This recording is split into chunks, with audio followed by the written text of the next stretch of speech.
Let's all take our Bibles this morning and open up to 1 Corinthians chapter 13. All right, how do you respond when you hear someone say this? Okay, everybody, let's gather together for a picture. Polls have shown that people hate having their pictures taken. They do not like that at all. Why? Because most people don't like what they see when they see the results. Most of you feel that way? Don't like your picture taken? At the moment the picture's taken, you're thinking, okay, I'm going to stand here and I'm going to give my best smile and maybe I'm, feeling good and positive and stand up straight and everything. And then you get the picture back and you just look ridiculous or you look stupid or it's not what you thought you looked like. Your smile's crooked, your hair's messed up and lumpy, you've got a double chin and you just don't like what you see and you're unhappy. Psychologists, I ran across this week, psychologists actually studied why people hate pictures of themselves, and they came up with an answer. The answer is that people tend to think they are more attractive than they really are. So there's this mental image we have of ourselves, and then we see reality, and it crashes down, and we don't like what we see. Well, God says that the Bible actually does a similar thing. For instance, we've been looking at this verse. Romans 16:14. Let all that you do be done in love. Let all that you do be done in love. And we can look at that and say, okay, yeah, I don't think, I'm not a terrible person. I'm not perfect, but I'd say most of what I do is done in love. Yeah, that's good. I got that one. And then God shows us 1 Corinthians 13. And we go, whoa. Okay, that's the real picture of what it means to live a life of love. What these verses do that we've been looking at is it breaks down into smaller little bits what a life of love is, so we can understand it better and apply it better and get a grip on it. So I'd like us to read through this. You can read in your Bible, you can read up here on the screen with me. This is the passage that we've been looking at. We're going to spend some time here because we could just fly through this and move on to the verses beyond it, but I don't think that's wise. God wants us to all grow and deepen in our knowledge of what love is and how to practice it. So follow along as I read it. 1 Corinthians 13, 4-7. Love is patient. Love is kind and is not jealous. Love does not brag and is not arrogant. Love does not act unbecomingly. It does not seek its own, is not provoked, does not take into account a wrong suffered, does not rejoice in unrighteousness, but rejoices with the truth, bears all things, believes all things, hopes all things, endures all things. When God commands us to live a life of love, do everything we do in love, He's saying, I want you to live this way every single day of your life in every possible situation that you have. That's what He's telling us to do. And it is the measure. These verses are the measure of what a life of love is. So when we want to evaluate ourselves, how well are we doing in our loving, we have to look at these verses, not just the general idea of love, but what the specifics break down into. And I'd like us to reread this passage right now. I'd like us to read it all together. But instead of reading the word love, I'd like you to put your name in there. Because that is the truth. This should be me. This should be you. Let all that you do be done in love. These verses should describe each one of us. So right now, I want to read this all together. When it comes to a blank, I want to hear a whole bunch of different names going out from your voices because I'd like you to put your name in whenever that blank comes up. So you ready? We're going to read this together. Let's start. 1 Corinthians, 13, 4-7. Clark is patient. Clark is kind and is not jealous. Clark does not brag and is not arrogant, does not act unbecomingly. Clark does not seek his own, is not provoked. Clark does not take into account a wrong suffered, does not rejoice in unrighteousness, but rejoices with the truth. Clark bears all things, believes all things, hopes all things, endures all things. So how is that picture of yourself right there? Did that live up to your mental image of yourself, or do you need to make some changes? There's not a person here, including me, that doesn't need to make changes. God tells us he wants to increase and grow in love, deepen in love, continue to go and just make love a continuous, never-ending project in our lives. So that's why we're studying 1 Corinthians 13. Today we are moving through and looking at 4 more descriptions of what love is. We looked at the first 2 last week. We're looking at the next 4, and I want to challenge you as we go through this to look deeply into what we're going to study, because we could just go through that and say, yeah, I got that, no problem. But as we kind of look into each one of these descriptions, look at your own life, look at how you behave, look at your past, maybe present, maybe even your future, in situations that you are going to deal with, are dealing with, and see, am I living a life of love? This is very important to God. It's the greatest command we have. Love him and love others. So we want to make sure that we're moving forward, ever moving forward in this way. So last week we covered the first 2 descriptions. Look at verse 4 in your Bibles there. And we're going to come up with the next one. Verse 4 says, love is patient and love is kind. And now this week, love is not jealous. Not jealous. The NIV and King James say, does not envy. Envy. This is the first of the nots. There's a whole bunch of nots here. It starts off with 2, love does this, and then a whole list of nots right in the middle of this list, and goes back to do's at the end. Is not jealous or envy. Jealous envy has to have something precede it in order to happen. There has to be a situation going on for jealous envy to take place, and this is what is in your insert. The situation that is going on when we talk about this description is that others have something that you want. The situation is when others have something that you want. We all face this temptation probably all the time, because there's always someone with something nicer than what we have, right? Your neighbor pulls up into his driveway with a new vehicle, and you think, wow, that would be really nice to have that. Some woman comes along with a beautiful necklace or a dress, and you ladies think, oh, wow, I would love to have that. And it just goes on and on. I really wish I had that guy's job. I really wish I had his house. That would be really nice. I wish I really had his position of authority and importance at work. And it goes on and on. There's people all around us that have things that are nicer than us. And not only things, but they themselves, at least in our perceptions, are better people than us. You know, how talented she is. I wish I was as talented as she was. Or as good looking as he is or she is. Or I wish that I could, the personality they have, or their popularity that they have, the power that they have at work, it's incredible. And on it goes. We look around and we always can find someone that is better than we perceive ourselves to be. And the question is, what does love do?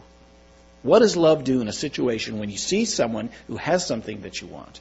And what it says you don't do is you don't be jealous and envious. You don't be jealous and envious. Now, there are 2 types of jealous envy. The first level is, I really, really, really want what you have. I mean, it's so much that you're burning about it. It isn't like, wow, that'd be a nice car to have. It's like, it's consuming you. I really, really want what you have. The second and lower level is, I see what you have, and I really, really hate you. And it goes personal. You know, you are so popular, I hate you for your popularity. You're wealthy, and I'm not as wealthy as you are, and I hate you for that. And there's all sorts of things that go on under that category. In fact, the Bible says this has been the root of so many sins that have taken place in the Bible. For instance, jealousy is partly what moved Eve, at the very beginning of all of this, to listen to Satan about disobeying God. He says, he's got all this power. You can be like God. Don't you want to be like God?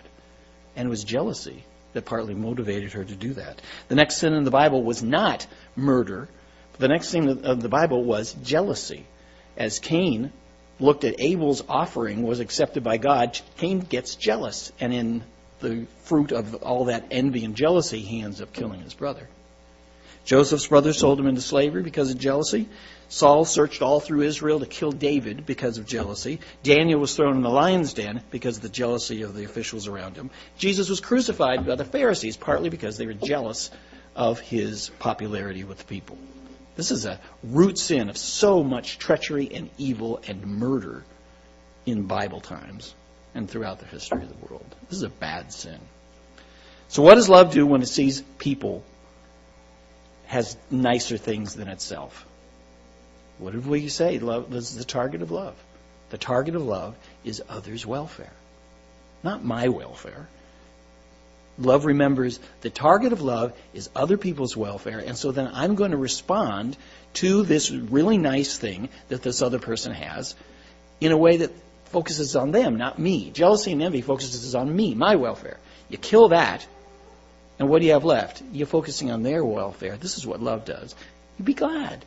You be glad for their blessings that they have. They've got a really nice car, a nice house, nice job. They're talented. They're popular. They're a really decent person. I'm not going to sit there and focus on me and get angry about it and want that and hate them. I'm going to kill that. And instead, I'm going to say, wow, I'm really glad that they could have those things. And be glad for them because others' welfare is the top priority. So think for a moment of someone who has something that you want. Probably not hard. If it's not someone in the area, just turn on the TV. You'll find someone, something that you want. What does love say to do? Love says, number one, you take the bullseye of focusing on your welfare and you kill it. And you set it aside. I'm going to get rid of jealous envy. And instead you focus on their welfare and be glad for them. That's what love does. In order to love, we must kill jealous envy. That's what God's saying in these verses. Do you need to change anything in that area? Do you need to change anything? Where you've been burning and grinding and because someone has things that you want?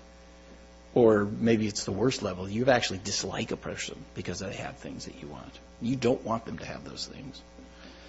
Confess that to God. Clear that up. God tells us in order to love, we must kill jealous envy. All right, continuing on, the next description in verse 4 again. Look, it says, love is patient, love is kind, love is not jealous, and love does not brag. Love does not brag. What is bragging? Bragging is making yourself big in other people's eyes. That's one definition of bragging. Making yourself big in other people's eyes. And here's the situation that takes place. Before you can brag, you have to do something well. You have to do something successful. You have to do something that you're proud of. And then your job is to praise yourself in such a way that other people think more of you. Okay? That's what bragging is. Sometimes, we'll work really hard on something, and it comes to a completion, and it's successful, and we want to tell other people about it. We want to let them know what we've done, and we're proud of it. In this case, we are the person who are having the great success. We might have gotten the new car and the new house or the job promotion, or we might be really proud of our talent, or whatever it might be. We're the person on top in this scenario. God tells us what love doesn't do in a situation like that. Love doesn't praise itself. You do not praise yourself when you're really proud about something that you did. You don't praise yourself. Proverbs 27:2 is a wonderful verse on this. Let another praise you, and not your own mouth. Someone else, and not your own lips. Yeah. Sometimes we praise ourselves because we feel inferior. We don't feel like we're worth much, and we have a little spark of something that comes along, and we want to let ourselves and other people know, I'm not a loser. So you just you brag on yourself, praise yourself, try and make yourself look bigger. Other times we really do feel bigger. We really do feel superior to other people, and we want them to know we're superior. So we go around and we brag about the things that we've done, the people we know, and the things that we have accomplished. What does God say? God says love does not praise itself. Love does not praise itself. What does love do? Well, love is silent about itself. The right thing to do when you've done something really well is to be silent. Be silent about yourself. That's what God would say to do. That's what God would say to do. Now you're saying, Pastor, are you saying that, here's a little child and he makes this picture and he's really proud of it and he runs into his mom and dad and he says, look what I did. Are you saying that that's bad? Or, a woman wins the prize at the fair for first place for a cake, or the guy goes out and he gets a 10-point buck. Is it wrong to run around and tell people what happened and be all enthusiastic and excited about it? And I think God understands the difference between healthy excitement over an accomplishment that you did and the applause that other people, give you because of something like that. The difference between healthy excitement and then arrogant bragging. I think we all understand that. And it's really on the focus. Is this going to be focused on, my joy and my enthusiasm and this accomplishment, or me? And that's what bragging does.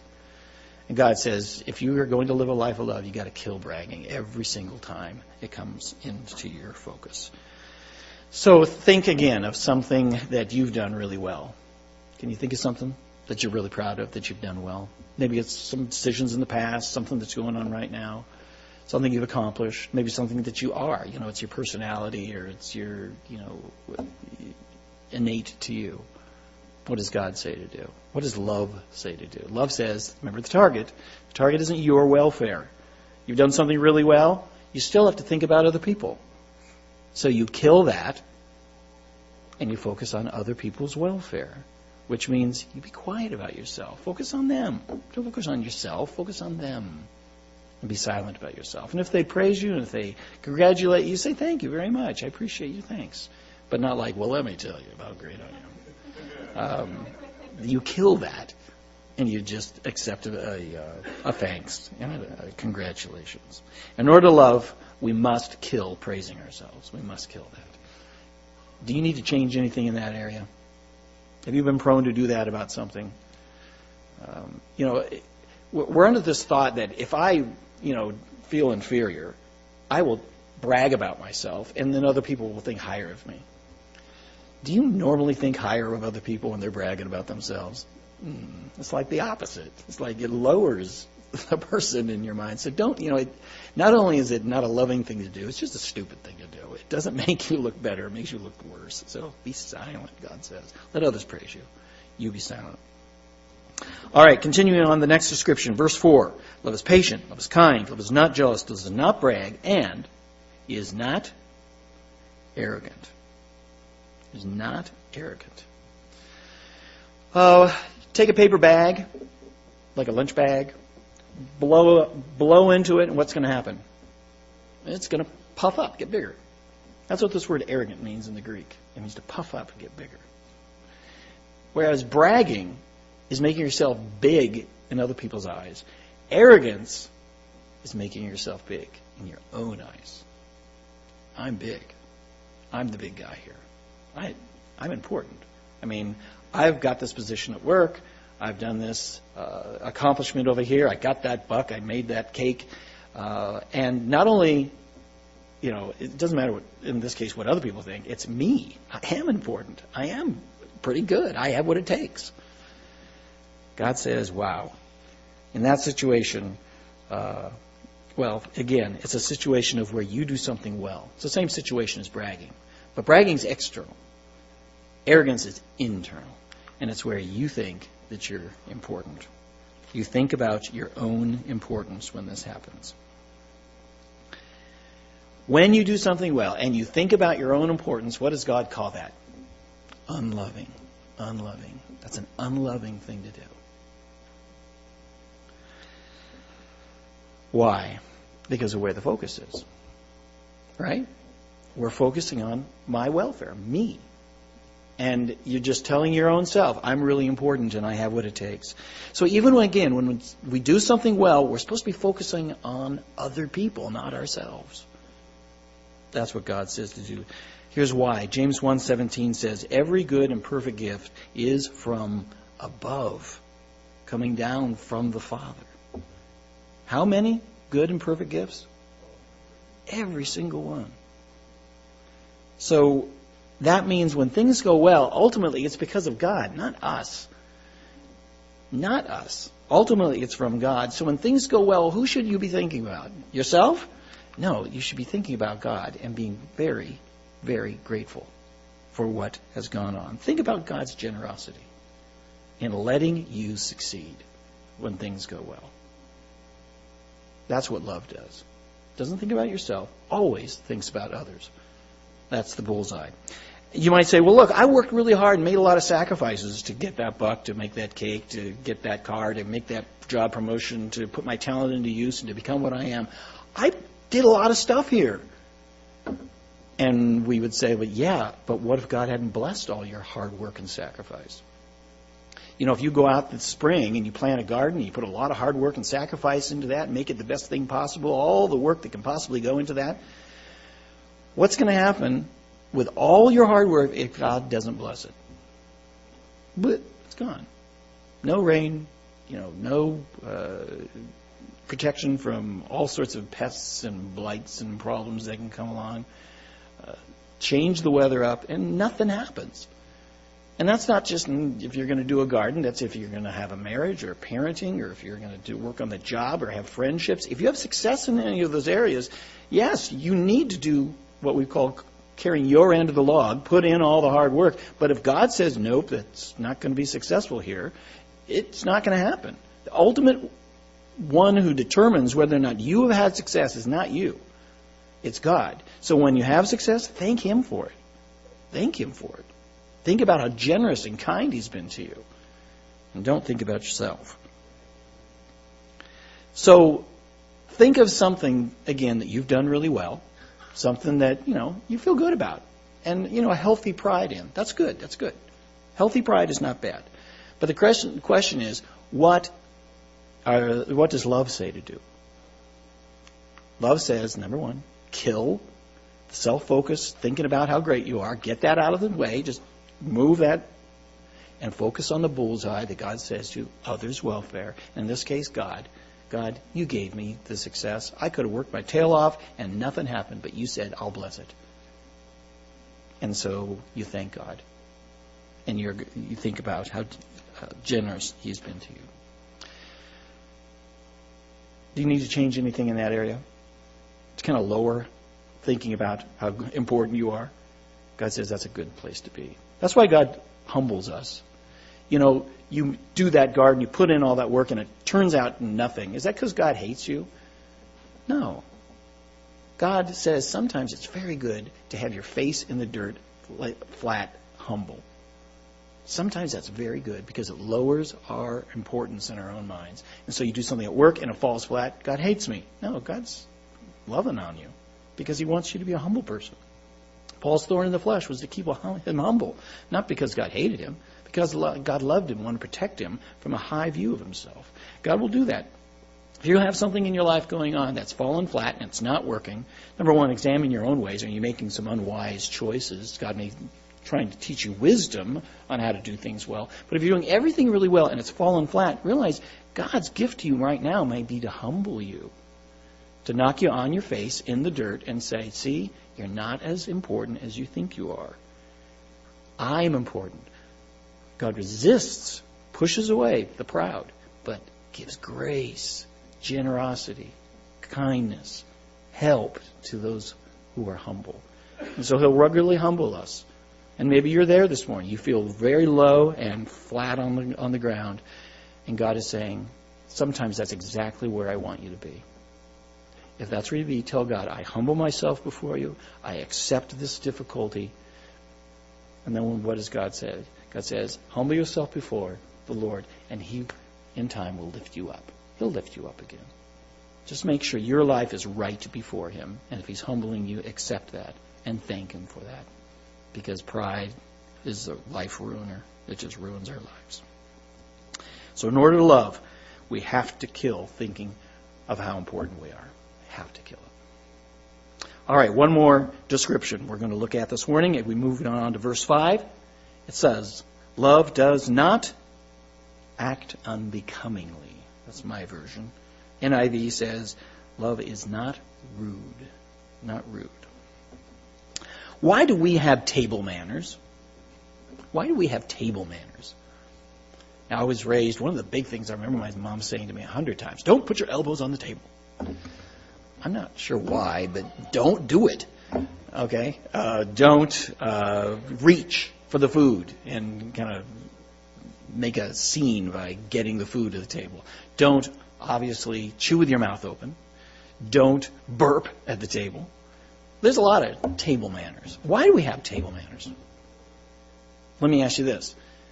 When you're eating alone, do those things matter? Chewing with your mouth open?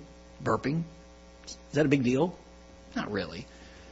It's because of other people that we have table manners. So that they can have a pleasant eating experience while watching you chewing your food with your mouth open or hearing you burping. You know, it's for them.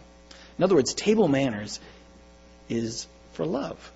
Right? Because others' welfare is the target that we're aiming at. No one's around, good, you don't have to worry about that.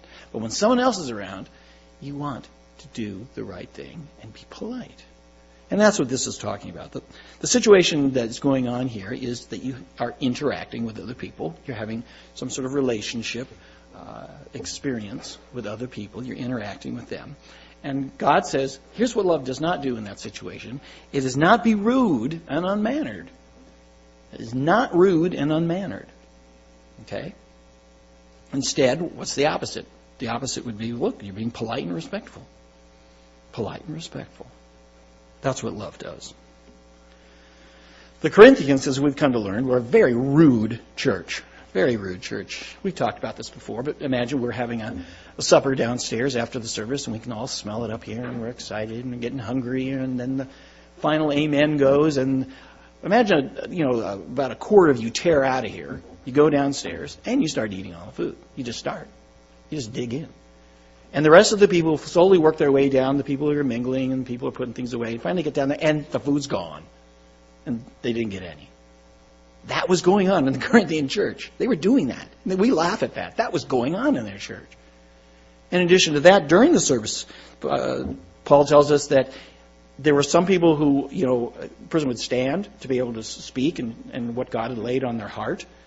And then maybe they were, in the middle of that, and someone else would stand up and kind of tell them they need to stop because he wants to share what was on his heart. And then maybe at that moment, another person would stand up and say, no, I want to share what's on my heart. And they would start this disorderly bickering in the church, and it was getting out of hand. And Paul has to scold them for being rude to each other in the church service, let alone after the service during the meal. They did not have politeness for each other. But that's why he's saying here, love is polite. Love is polite and respectful to other people. Look at 1 Corinthians 10:32. We've looked at this verse before. It says, give no offense, either to Jews or Greeks or to the church of God. That's everybody in the world. Fits into one of those three categories. And Paul says, just as I please all men in all things, and here he is, not seeking my own profit, get that bullseye out of here, but the profit of the many, others' welfare. That's what Paul says he practiced. Now you imagine in a city like Corinth, which he was writing, you had all these different types of people with their different types of convictions. The Jews were well known for very strict standards. They ceremoniously, very particular about cleansing themselves before they ate. Then they had rules. They could never eat meat and dairy together. Couldn't do it. That was against their rules. They can never eat pork. They can never eat shrimp. They can never eat crabs or clams or oysters. Can't do that. Now, all the Gentile people in the city were like, that's no problem. We have no problems with that, but these people have all these strict scruples over here. What are we supposed to do about that? Paul says, I'll tell you what to do. Give no offense to anybody. Don't make the target of your life pleasing yourself. Make the target of your life other people's welfare. That's what Paul says, I do. He says, you need to do it too, Corinthians. He's just telling them to be polite and loving when they could be putting other people down, mocking them, laughing them, and not being sensitive at all to them. What do we have in our culture today that is similar to that? Oh, we know. The COVID mask, right? You got people on one side saying you must always, always wear a COVID mask. People on the other side saying COVID masks are causing more problems, they're a political ploy, they're bad, don't wear COVID masks. And we have to get along, right? Who's right in that case? Which side is right? Love says it doesn't matter who's right. Love says what matters is we put other people's welfare first. That's what matters, according to love. Now, we can talk about the pros and cons and you know, what's important, and everybody seems to have their different convictions. But other people's welfare is not something that I observe being practiced a whole lot, right? My wife this week was yelled at very rudely and inconsiderately by a man over this issue. Total stranger just came up and started yelling at her about it. This seems to be going on in our public, and I'm not taking sides on this. I'm not saying who's right or wrong, because there's pros and cons. Everybody's got their opinion. But regardless, if we have strong opinions, do we ever have the right to take our eyes off this? No. I mean, if you're talking to an avid abortionist and an anti-abortionist, complete opposite worldviews and passions about this subject, is it ever right to be rude and disrespectful? Love says no, never right. Express your opinion, express your convictions. You know, don't back down from what is true, but never, ever, ever, ever, ever be disrespectful and rude. That must stop in this mask issue. For whatever side you're on, make sure you are not guilty of being rude and inconsiderate and disrespectful to another person. That's never what Jesus tells us to do. Even when we have a terrible conflict with another person, we're still supposed to put their welfare as our target and be respectful and polite. So the situation here is whenever we have interaction with other people, whether it's at the dinner table in a mild-mannered setting like that, or in a conflict over some issue that's going on, what does love say to do? We've seen it. Love says you got to take my welfare, being the bullseye of the conversation, and cross that out and get rid of it. And you say their welfare is my highest concern. So in this case, it means I'm going to kill being impolite and disrespectful, and I'm going to choose, even though we're maybe even enemies, we're going to be polite and respectful toward each other and how we treat each other. In order to love, we have to kill being rude. Do you need to change anything in that area? Do you need to change anything? God says be really careful about this.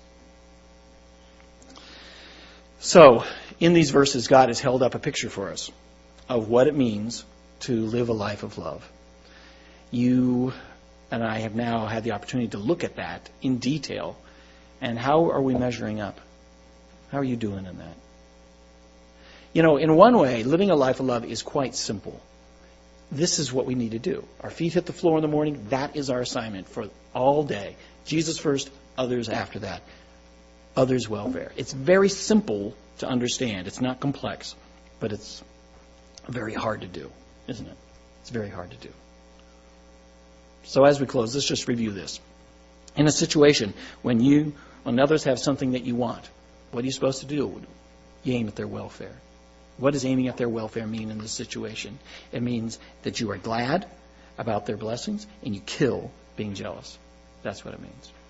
How about in a situation where you do something really well? Number one, love says, be silent about yourself. The bullseye's not on you. It's on them. So you be silent about yourself and you do not praise yourself. And then internally, you think about God's generosity to you. You don't think about how important you are. Kill that every time. And then number four, when you interact with people, you must make sure that you are polite and respectful. Never, never being rude and unmannerly. That's not what love does. That's not living a life of love. Do you need to make any changes? Do you need to make any changes in this? When we bow in a couple moments, tell the Lord about anything that He's laid upon your hearts. We all need to improve. All need to improve. Maybe you've been doing pretty well, but you'll slip up. You will. But this is what God calls us to do. Thankfully, God is committed. Listen, God is committed to improving your life in love. God is right there to give you help and strength and wisdom to know how to do this. And strength is often the most important thing because we know what to do and we just don't get it done because we give in to our passions and our feelings and the negativity going on. Ask God for strength to do this. God, remember, not only commands us, but He fills our hearts with this love. He teaches us to love. And so you have the ability to do it every single time. The goal, your homework for this next week and the rest of your life, as your feet hit the floor, say, I got a bullseye target to aim at every single day. It's to make sure Jesus Christ's welfare comes first, and after that, everybody else. That's my goal. Make sure you're doing that. So for the glory of Jesus Christ, let's go live lives of love. That's what He wants.